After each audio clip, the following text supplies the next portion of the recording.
Film की शुरुआत ही एक ओपन ग्रेव से होती है। एक बहुत बड़ा सा गड्ढा जिसमें लाशें ही लाशें हैं। इसी गड्ढे के अंदर एक आदमी का होश आया है और उसकी भी हालत बहुत खराब है। उसे पिछला कुछ याद नहीं कि वो यहाँ कैसे पहुँचा। ये गड्ढा इतना बड़ा था कि यहाँ से निकलना मुश्किल था। अंधेरी रात में उसने ऊपर से देखा कि कोई उस पे नजर रख रहा था, लेकिन उसकी मदद करने के बजाय वो वहाँ से चला गया। उसे यहाँ अपने करीब एक गन भी मिलती है और अपने हाथ पे किसी के काटने का निशान भी नजर आता है। अभी इससे पहले कि वो कुछ और सोच पाता या याद कर पाता, ऊपर से कोई रस्सी गिराता है। ये शायद वही इंसान है जो उसे पहले देख रहा था। इस रस्सी के जरिए ये लड़का यहाँ से बाहर निकल आता है, लेकिन ये उसकी तरफ बढ़ती है। जोना जब अपने आप को बचाने की कोशिश करता है तो उसकी गाड़ी की चाबियां नीचे गिर जाती है और वो औरत जल्दी से उठाकर उन चाबियों को मुंह में डाल देती है, जिनको बचाने के लिए जोना को उसके ऊपर वार करना पड़ता है और आखिर वो चाबियां लेकर यहाँ से बाहर निकल आता है। आगे जाने पर उसने देखा वो बच्चा और उसकी फैमिली यहाँ से जा रहे थे।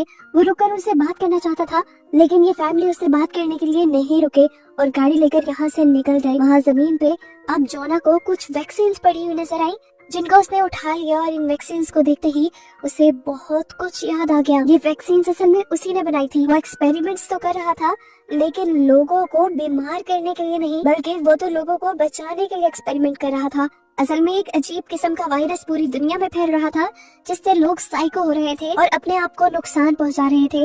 इस वायरस को ही बचाने के लिए जोना वैक्सीन ढूंढ रहा था। वैक्सीन उसने बना भी ली थी, जिसे अब इन्होंने पूरी दुनिया में पहुंचाना था, लेकिन किसी वजह से वो वैक्सीन बाहर तक नहीं पहुंच पाई। इस आइलैंड में सारे उन्हीं लोगों को लाया गया था जो ऑलरेडी इस वायरस से इन्फेक्टेड थे और इन्हीं के ऊपर जोना एक्सपेरिमेंट कर रहा था। यहीं पर जोना को एक पेपर मिलता है, जिससे उसे ये बात पता चलती है कि जोना को असल में मिलिट्री वालों ने ही इस आइलैंड पे ये सारे एक्सपेरिमेंट करने के लिए भेजा था और उसे 18 अप्रैल तक की डेडलाइन दी गई थी। अगर वो 18 अप्रैल तक उस वायरस का क्योर नहीं ढूंढ पाता तो मिलिट्री वाले यहाँ आकर इस वायरस से इन्फेक्टेड सभी लोगों को मार देते। यानी जोना तो यहाँ मौजूद इन सारे साइको लोगों की जान बचाने की कोशिश कर रहा था। यहाँ पे ये भी पता चलता है कि ये आइलैंड एक डंपिंग जोन है, जहाँ पर दुनिया भर से मरे हुए इंसानों को लाकर फेंका जाता है जो इस वायरस की वजह से मरते हैं। जोना देखता है कि जिस आदमी के जरिए वो ये वैक्सीन बाहर दुनिया में पहुँचाना चाह रहा था, वो आदमी भी यही मरा पड़ा है। ये वैक्सीन मिलिट्री तक नहीं पहुँची। अब मिलिट्री को लगेगा कि वो अपने एक्सपेरिमेंट में कामयाब नहीं हुआ और ऐसे जल्द ही मिलिट्री वाले यहाँ आकर सबको मार देंगे।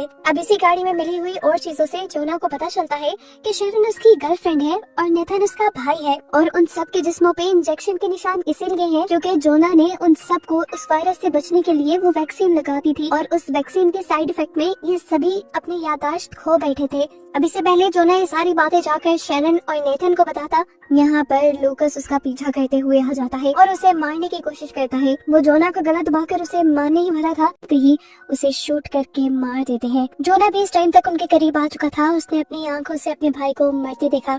शेरन भी नेथन के पीछे बाहर निकली थी, लेकिन गोली की आवाज सुनकर वो छुप गई। अब जोना शेरन के करीब आता है और उसे लेकर आर्मी से छुपाते हुए यहाँ से भगाने लग जाता है, जबकि हम देखते हैं कि वो गूंगी लड़की भी एक शेड के अंदर छुपी हुई है। भागते भागते हम देखते हैं कि शेरन के ऊपर एक इन्फेक्टेड लेडी हमला कर देती है, चाकू से उसकी पेट के ऊपर स्टैब कर देती है, जिससे शेरन को बुरी तरह ब्लीडिंग होने लग जाती है। यहाँ जोना ये देखकर बंदूक से दूसरी औरत के ऊपर अटैक कर देता है।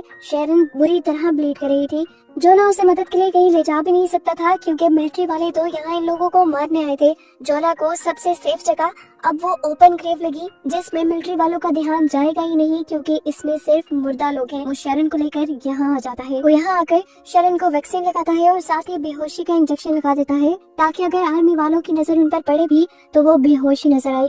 एक वैक्सीन और बेहोशी का इंजेक्शन उसने अपने आप को भी लगा लिया। बेहोश होने से पहले हम देखते हैं कि शेरन जोना को एक नोट देती है, जिसमें उसने सारा पास्ट लिखा हुआ था। खैर दिखाया जाता है कि इन दोनों के बेहोश होते ही यहाँ पर मिलिट्री वाले कुछ लाशें लेकर आ जाते हैं और इसमें उस बच्चे की भी लाश थी जो बार बार जोना को वार्न कर रहा था।